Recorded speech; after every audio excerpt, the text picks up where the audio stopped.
जय हिंद दोस्तों। मैं आदित्य द्विवेदी आप सभी का स्वागत करता हूं आपके अपने YouTube प्लेटफॉर्म आदित्यांजल जीएस क्लासेस में। मेरे प्यारे विद्यार्थियों, मध्य प्रदेश सामान्य अध्ययन की जो श्रृंखला लेकर हम चल रहे हैं, उस श्रृंखला का जो मुख्य विषय वस्तु अभी हम लेकर चल रहे हैं वो है मध्य प्रदेश का भूगोल। और मध्य प्रदेश के भूगोल में हमने दो मुख्य विषयों का अध्ययन कर लिया है। एक तो मध्य प्रदेश का भौगोलिक विभाजन हमने देख लिया है बड़े डिटेल से, और उसमें आपकी प्रतिक्रिया काफ़ी सकारात्मक रही। फिर जो उसके बाद का जो विषय वस्तु था वो हमने देखा मध्य प्रदेश की पर्वत श्रृंखलाएं। इन लगातार श्रृंखला क्लासेस में जो आपकी प्रतिक्रिया है वो हमें प्रेरित कर रही है। और अब इसी श्रृंखला में जो हमने आज का विषय वस्तु निर्धारित किया है या जिस विषय वस्तु का चयन किया है वो मध्य प्रदेश की भूगर्भिक संरचना है। क्या है? मध्य प्रदेश की भूगर्भिक संरचना। भूगर्भिक संरचना क्या होती है?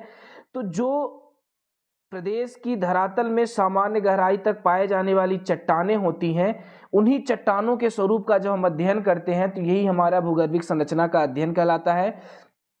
कि सामान्यतः ऊपरी धरातल पर तो मृदा पाई जाती है और उस मृदा की कुछ सामान्य गहराई तक हम देखते हैं कि ये जो चट्टान का स्वरूप है वो किन किन प्रकार से है और इनका विस्तार किस प्रकार से, कैसी विविधता है और इन चट्टानों की विशेषताएं क्या हैं, इनका अगर हम अध्ययन कर लेते हैं तो हमें ये ज्ञात हो जाता है कि किसी इन चट्टानी वाले क्षेत्रों में किस प्रकार के खनिजों का निक्षेप है या किस प्रकार की मृदा पाई जाती है और या कैसे ये वहाँ की जैव विविधता का या वनस्पति का निर्धारण करते हैं। क्लियर है? तो आइए एक एक करके हम इनको पढ़ने का प्रयास करते हैं। तो सबसे पहले निकल के आता है कि जो मध्य प्रदेश है, इस मध्य प्रदेश में कितने प्रकार की भूगर्भिक चट्टानें पाई जाती हैं। क्या देखेंगे? कितने प्रकार की भूगर्भिक चट्टानें पाई जाती हैं। तो प्यारे विद्यार्थियों, मध्य प्रदेश में कुल 7 प्रकार की, कितने प्रकार की? 7 प्रकार की चट्टानें हैं जो आपको स्क्रीन में दिख रही होगी। कौन सी है? ये जो चट्टानें हैं ना, इन चट्टानों के निर्माण का क्रम भी इसी प्रकार से है। सबसे पहले आर्कियन चट्टान का निर्माण हुआ है, विधिवत डिटेल से देखेंगे आर्कियन चट्टान क्या होती है। फिर धारवाड़ चट्टान का निर्माण होता है, फिर कडप्पा क्रम की चट्टान का, फिर विंध्यन क्रम की चट्टान का, फिर गोंडवाना क्रम की चट्टान का, फिर दक्कन ट्रैप का और फिर टर्शियरी। तो सबसे प्राचीन हमारी आर्यन क्रम की चट्टान है और जो सबसे नवीनतम हमारी चट्टान है वो टर्शियरी क्रम की चट्टान है। क्लियर है? ये 7 प्रकार की चट्टानें हैं। तो पहले तो इनका नाम इसी क्रम में आपको याद करना जरूरी है। आर्कियन क्रम की चट्टान, धारवाड़ क्रम की चट्टान, कडप्पा क्रम की चट्टान, विंध्यन क्रम की चट्टान, गोंडवाना क्रम की चट्टान, दक्कन ट्रैप की चट्टान और टर्शियरी क्रम की चट्टान। अब आपका उद्देश्य ये होना चाहिए और आपका तरीका ये होना चाहिए कि आप यहीं पे वीडियो को पॉज करें और सबसे पहले इन 7 चट्टानों को आप अच्छे से याद करें और याद करके बिना देखे हुए एक ब्लैंक पेपर में आप लिखने का प्रयास करें, जो कि इसी क्रम में होना चाहिए। क्लियर है? जब आप इतना कर लेते हैं उसके बाद हम देखते हैं कि ये जो चट्टानें हैं मध्य प्रदेश के भौगोलिक विस्तार में इनका क्षेत्र कहाँ निर्धारित किया गया है। क्लियर है? चलिए तो हम देखने का प्रयास करते हैं कि मध्य प्रदेश के मैप में इनका विस्तार कहाँ है। क्लियर है? तो ये आप देख पा रहे हैं मध्य प्रदेश का मैप। क्या देख पा रहे हैं? मध्य प्रदेश का मैप। और इस मैप को बड़े डिटेल से अच्छे तरीके से देखने का प्रयास कीजिएगा। क्रम में हम देखने का प्रयास करेंगे कि ये चट्टानें कौन कौन सी हैं।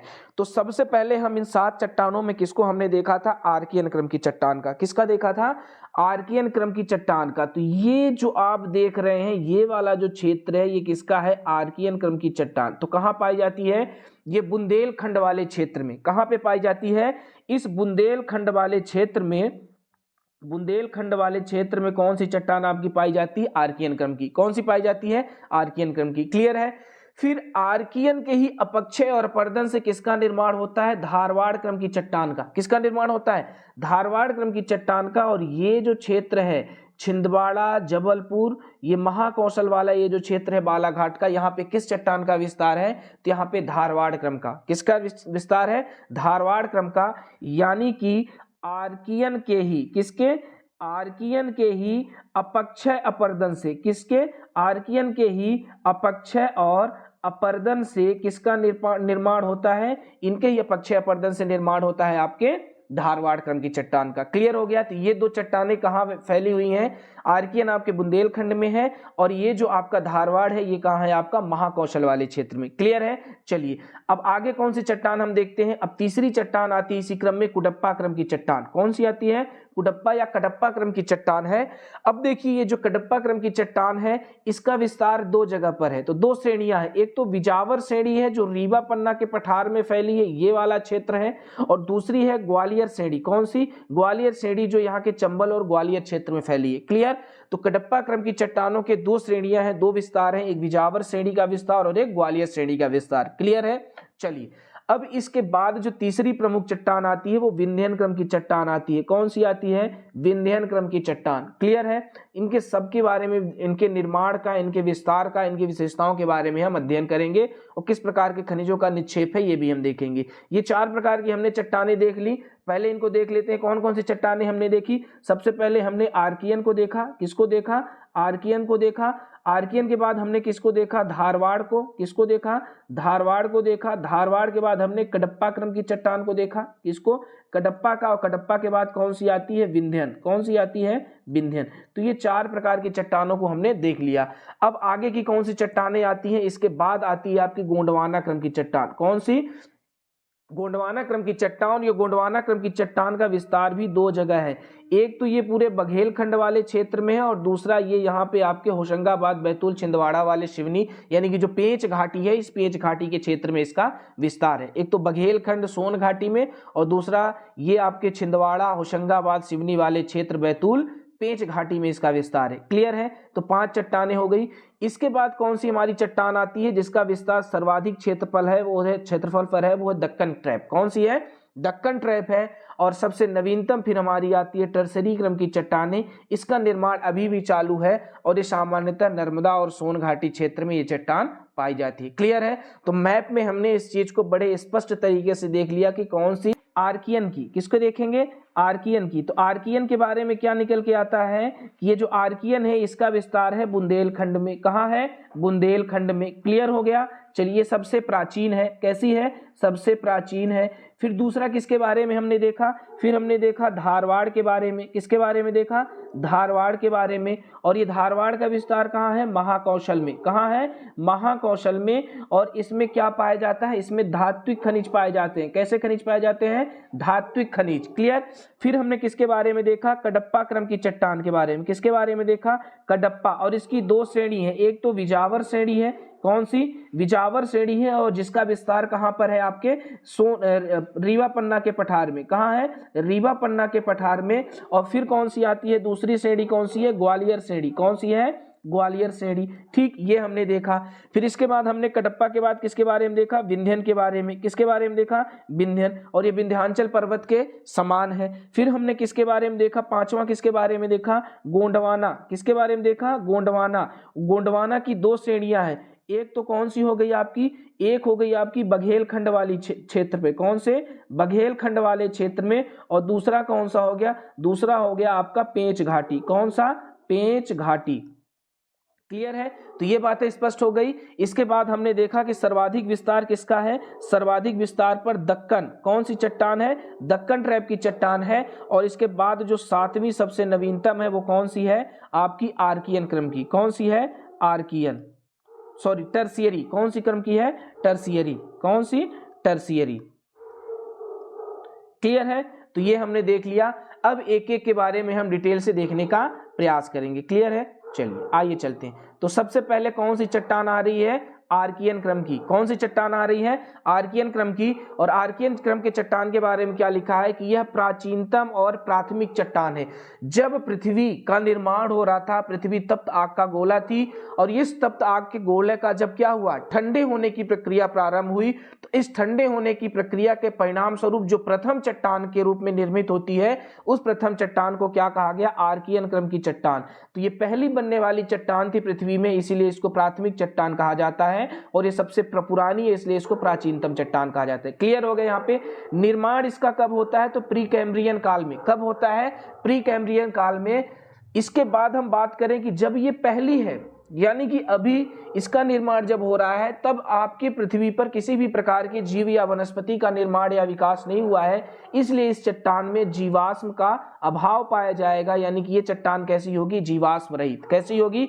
जीवाश्म रहित। और इस चट्टान का विस्तार कहाँ है? बुंदेलखंड में। किस क्षेत्र में है? बुंदेलखंड में, हमने मैप से देखा था। क्लियर है यहाँ तक की बात? अब किसके बारे में हम देख लेते हैं, तो आर्कियन के बारे में। प्राचीनतम और प्राथमिक चट्टान है, प्री कैम्ब्रियन काल में इसका निर्माण हुआ है, जीवाश्म रहित चट्टान है और इसका विस्तार कहाँ है? बुंदेलखंड क्षेत्र में। कहाँ है? बुंदेलखंड क्षेत्र में। अब ये दूसरी बहुत प्रमुख चट्टान है हमारी, कौन सी? धारवाड़ क्रम की चट्टान। कौन सी? धारवाड़ क्रम की चट्टान। इस चट्टान को द्वितीयक चट्टान कहते हैं। क्या कहते हैं? द्वितीयक चट्टान कहते हैं। कारण क्या है? कारण ये है कि इसका जो निर्माण हुआ है, तो आर्कियन के, किसके? आर्कियन के अपक्षय और अपरदन से। कैसे हुआ है? अपक्षय और अपरदन से। कैसे हुआ है? अपक्षय अपरदन से हुआ है, तो इसलिए ये द्वितीयक चट्टान है। और इसका नामकरण कैसे हुआ है? तो इसका नामकरण हुआ है कर्नाटक के धारवाड़ जिले के नाम पर, क्योंकि कर्नाटक के, ठीक है, तो इसका नामकरण कर्नाटक के धारवाड़ जिले के नाम पर पड़ा है। धारवाड़ का पठार ही है, कर्नाटक का जो पठार है उसे धारवाड़ का पठार कहते हैं। चूंकि ये चट्टान सर्वप्रथम भारत में धारवाड़ क्षेत्र में पाई गई थी, इसलिए इसको क्या नाम दे दिया गया? धारवाड़ चट्टान नाम दे दिया गया। और इसका स्वरूप कैसा है? तो सर्वाधिक धात्विक खनिज पाए जाते हैं किसमें? आपके धारवाड़ क्रम की चट्टान में। अब मध्य प्रदेश में इसकी 3 श्रेणियां हैं। कितनी श्रेणियां हैं? 3 श्रेणियां। इसको जरूर याद रखना। पहली है सकोली। कौन सी है? पहली है सकोली। ठीक, इसकी 3 श्रेणियां हैं। पहली श्रेणी कौन सी है? सकोली। कौन सी हो गई? सकोली हो गई। और इस सकोली का जो विस्तार है वो जबलपुर क्षेत्र में है। कहाँ है? जबलपुर क्षेत्र में। और यहाँ पर लौह अयस्क पाया जाता है। फिर दूसरी है चिल्पी। कौन सी श्रेणी? चिल्पी। और चिल्पी कहाँ पाया जाता है? बालाघाट क्षेत्र में। और यहाँ तांबा और मैग्नीज पाए जाते हैं। क्या पाए जाते हैं? तांबा और मैग्नीज। और तीसरी जो श्रेणी है सौसर श्रेणी, और इसका विस्तार कहाँ है? छिंदवाड़ा में। कहाँ है? छिंदवाड़ा में। तो इसकी 3 श्रेणियां हैं, सकोली, चिल्पी, सौसर। कौन कौन सी हो गई? सकोली, चिल्पी, सौसर। और इनका सकोली कहाँ है? जबलपुर में। चिल्पी कहाँ है? बालाघाट में। और सौसर कहाँ है? छिंदवाड़ा में। इससे प्रश्न पूछे जा चुके हैं। क्लियर? फिर ये भी जीवाश्म रहित चट्टान है, यानी कि इसमें भी अभी जीवाश्म का अभाव है। द्वितीयक चट्टान है, यानी कि इस चट्टान के निर्माण के समय अभी तक जीव का विकास नहीं हुआ था पृथ्वी पर, इसलिए किस कैसी है? जीवाश्म रहित चट्टान है। यहाँ पे सिर्फ धात्विक खनिज पाए जाएंगे। क्लियर? फिर अगला क्या होता है? धात्विक खनिजों के पाए जाने के कारण इस चट्टान को क्या कहा जाता है? धात्विक खनिजों के पाए जाने के कारण इस चट्टान को समृद्ध चट्टान क्या कहा जाता है? समृद्ध चट्टान। क्लियर है? तो 2 चट्टानों के बारे में हमने अध्ययन कर लिया। अब चलते हैं नेक्स्ट चट्टानों के बारे में देखते हैं। किसके बारे में? अब नेक्स्ट हम देखेंगे कडप्पा चट्टान के बारे में। किसके बारे में देखेंगे? कडप्पा क्रम की चट्टान के बारे में। क्लियर? तो इसका निर्माण कैसे हुआ है? तो इसका निर्माण अब धारवाड़ चट्टान के अपक्षय अपरदन से, जैसे आर्कियन के अपक्षय अपरदन से धारवाड़ का निर्माण हुआ था, उसी तरीके से धारवाड़ के अपक्षय अपरदन से किसका निर्माण होता है? कडप्पा क्रम की चट्टान का। क्लियर है? इसका भी नामकरण किसके आधार पर पड़ा है? क्योंकि ये जो चट्टान है सर्वप्रथम आंध्र प्रदेश के कडप्पा जिले में पाई गई थी, उसी के नाम पर इसका नाम क्या कर दिया गया? कडप्पा क्रम चट्टान। जैसे धारवाड़ कर्नाटक के धारवाड़ जिले में पाई गई थी। क्लियर है? इसमें भी जीवाश्म का अभाव पाया जाएगा। तो अभी तक की जो 3 हमने चट्टानें देखी हैं, तीनों में जीवाश्म का अभाव है। आर्कियन में भी, धारवाड़ में भी और कडप्पा क्रम के चट्टान में भी। अब इसका विस्तार जो है 2 प्रकार से, जैसे मैंने बताया था मैप में, एक तो विजावर श्रेणी है जो कि रीवा पन्ना के पठार में पाई जाती है, और इसी में हमारा बेशकीमती खनिज मिलता है, हीरा। कौन सा? हीरा। क्लियर है? बिजावर श्रेणी में। फिर दूसरा है ग्वालियर श्रेणी। कौन सा है? ग्वालियर श्रेणी। और ग्वालियर श्रेणी ग्वालियर में विस्तृत है और यहाँ पे रंगीन संगमरमर पाए जाते हैं, और बिजावर श्रेणी में क्या पाया जाता है? आपका हीरा। तो क्लियर हो गया? 3 चट्टानें स्पष्ट हो गई। चलिए अब आगे हम देखते हैं अगली चट्टान विंध्यन क्रम की चट्टान के बारे में। किसके बारे में देखेंगे? विंध्यन क्रम की चट्टान के बारे में। अब इसका निर्माण कैसे हुआ है? तो इसका निर्माण होगा कडप्पा के अपक्षय अपरदन से, या जो विंध्यन अवशिष्ट पर्वत है उसके अपक्षय अपरदन से। क्लियर हो गया? तो इसका निर्माण किस क्रम में है? तो कडप्पा के बाद के क्रम में इसका निर्माण हुआ है। किसके? कडप्पा चट्टान के निर्माण के बाद के क्रम में इसका निर्माण हुआ है। और इसका निर्माण सामान्यतः जो विंध्यन श्रृंखला है, अवशिष्ट पर्वत है, इसी के अपक्षय अपरदन से हुआ है। अब इसका स्वरूप कैसा है? तो ये पहली हमें परतदार चट्टान के रूप में देखने को मिलती है। कौन सी? परतदार चट्टान है। और इसका विस्तार कहाँ है? तो भांडेर, कैमूर और सोन नदी घाटी में। कहाँ पे? भांडेर में, कैमूर में और सोन नदी घाटी में इसका विस्तार है। किसका? विंध्यन चट्टान का। अब इसमें खनिज कौन से पाए जाते हैं, ये बहुत महत्वपूर्ण है। तो सबसे पहले बलुआ पत्थर कौन सा पाया जाता है? बलुआ पत्थर। इसी बलुआ पत्थर से ही आपके जितने प्राचीन मध्यकाल में जितने आपके भवन बने हैं, चाहे वो आपका लाल किला हो, चाहे वो सांची का स्तूप हो, चाहे आगरा का किला हो, चाहे आपके इलाहाबाद का किला हो, इन सारे किलों का जो निर्माण किया गया है तो किससे किया गया है? लाल बलुआ पत्थर से। और ये लाल बलुआ पत्थर जो सर्वोत्तम किस्म का पाया जाता है, यह कहाँ पाया जाता है? आपके मिर्जापुर और सोनभद्र क्षेत्र में, इसी श्रेणी में। क्लियर? दूसरी कौन सी प्रमुख खनिज पाया जाता है? तो चीनी मिट्टी पाया जाता है, फिर चूना पत्थर पाया जाता है, क्योंकि कैमूर में चूना पत्थर का क्या है? भंडार है, इसीलिए उसको सीमेंट का घर कहते हैं। और दूसरा संगमरमर, जो ये आपका कटनी के आसपास का क्षेत्र है। क्लियर है? तो विंध्यन क्रम की चट्टान भी हमारी स्पष्ट हो गई। अब जो पांचवी चट्टान है वो हमारी कौन सी है? गोंडवाना क्रम की चट्टान। कौन सी है? गोंडवाना क्रम की चट्टान। इन चट्टानों के क्रम में यह पहली चट्टान है जो जीवाश्म युक्त है। कैसी है? जीवाश्म युक्त है। इसके पहले चाहे वो आर्कियन हो, चाहे धारवाड़ हो, चाहे कडप्पा हो, चाहे विंध्यन हो, ये जीवाश्म रहित थी। और पहली जो जीवाश्म युक्त चट्टान हमें मिलती है वो कौन सी है? गोंडवाना क्रम की चट्टान। चूंकि इसका निर्माण कब हुआ है? जुरैसिक युग में। जुरैसिक युग वही है जिस युग में डायनासोर जैसी विशाल प्रजातियां हुआ करती थी, और इन्हीं विशाल प्रजातियों के उल्का पिंड गिरने से जमीन के नीचे दब जाने के कारण इन ऑक्सीजन की कमी में इनका क्या हुआ? संपीड़न हुआ बड़े ताप पर, और किसका निर्माण हुआ? जीवाश्म खनिजों का निर्माण हुआ। क्लियर? और इसका विस्तार कहाँ है? तो दो जगह है, एक तो बघेलखंड में सोन नदी घाटी, और दूसरा पेंच घाटी, जहां छिंदवाड़ा, होशंगाबाद, बैतूल, सिवनी वाला क्षेत्र पाया जाता है। क्लियर? और जो आपका कोयला खनिज है, एक प्रकार का जीवाश्म खनिज है, और 95% से अधिक कोयले का भंडार किस प्रकार की चट्टानों में पाया जाता है? तो गोंडवाना क्रम की चट्टानों में। चाहे वो आपका सिंगरौली का सबसे मोटी परत हो, चाहे सुहागपुर मध्य प्रदेश की सबसे बड़ी कोयले की खदान हो, चाहे उमरिया सबसे छोटी हो, ये तमाम जो कोयले के भंडार हैं ये सब आपके कहाँ पाए जाते हैं? गोंडवाना क्रम के चट्टान में। क्लियर है? तो ये 5 प्रकार के चट्टानों को हमने देख लिया। क्लियर? अब अगली चट्टान हम किसके बारे में देखेंगे? दक्कन। किसके बारे में देखेंगे? दक्कन ट्रैप के बारे में देखेंगे। और ये जो दक्कन ट्रैप है इसका निर्माण कैसे हुआ है? तो ज्वालामुखी के लावा के जमाव से। किससे हुआ है? ज्वालामुखी के लावा के जमाव से। जब स्टेनोस्फीयर में कोई चीज रहती है, या धरातल के नीचे जब ये स्टेनोस्फीयर का तरल भाग रहता है, या यूं कहो मैग्मा फॉर्म में जो होता है, उसे हम क्या बोलते हैं? मैग्मा बोलते हैं। क्या बोलते हैं? मैग्मा बोलते हैं। लेकिन जब ये धरातल के ऊपर आ जाता है तो उसे क्या बोलने लगते हैं? हम लावा। चूंकि ये जो निकलने वाला लावा था, ये काफी तरल था, इसलिए इसका विस्तार बहुत दूर तक हो गया। क्या हो गया? बहुत दूर तक विस्तार हो गया। और इस विस्तार के क्रम में कई परतों का निर्माण हुआ। क्या हुआ? कई परतों का निर्माण हुआ। और इसी परत को हम क्या कहते हैं? ट्रैप कहते हैं। क्या कहते हैं? ट्रैप कहते हैं। क्लियर है? यहां तक की बात स्पष्ट? चलिए, अब इसका विस्तार जो सर्वाधिक है दक्कन ट्रैप का, वो कहां पाया जाता है? मालवा के पठार में। कहां पाया जाता है? मालवा के पठार में पाया जाता है। और इसी के अपरदन से किस मिट्टी का निर्माण होता है? काली मिट्टी का। किसका निर्माण होता है? काली मिट्टी का निर्माण होता है। और इसी दक्कन ट्रैप को ही क्या बोला जाता है? बेसाल्टिक चट्टान भी बोला जाता है। क्या बोला जाता है? बेसाल्टिक चट्टान भी बोला जाता है। जब फिजिकल ज्योग्राफी पढ़ेंगे तो आपको बताएंगे कि 3 प्रकार की चट्टानें होती हैं। आग्नेय यानी कि इग्नियस रॉक होती है, फिर अवसादी यानी कि सेडिमेंट्री रॉक होती है, फिर कौन सी होती? कायांतरित यानी कि मेटामॉर्फिक। तो ये 3 प्रकार की चट्टानें होती हैं। इनके बारे में और चट्टान चक्र के बारे में हम फिजिकल ज्योग्राफी में पढ़ेंगे। क्लियर? फिर हम देखते हैं अगली जो चट्टान है वो हमारी कौन सी है? टर्शियरी क्रम की चट्टान। और ये नवीनतम चट्टान है। कैसी है? नवीनतम चट्टान है, यानी कि इसका निर्माण अभी भी क्या है? जारी है। क्या है? अभी भी जारी है। और इसका विस्तार जो है तो वो नर्मदा व सोन घाटी में पाया जाता है। कहाँ पाया जाता है? नर्मदा व सोन घाटी क्षेत्र में पाया जाता है। क्लियर है? तो ये बात आपको स्पष्ट हो गई। चलिए, तो मिलते हैं आपसे अगले वीडियो में। आज का वीडियो कैसा रहा, इसको आप इससे संबंधित सुझाव आप कमेंट बॉक्स में जरूर दीजिएगा।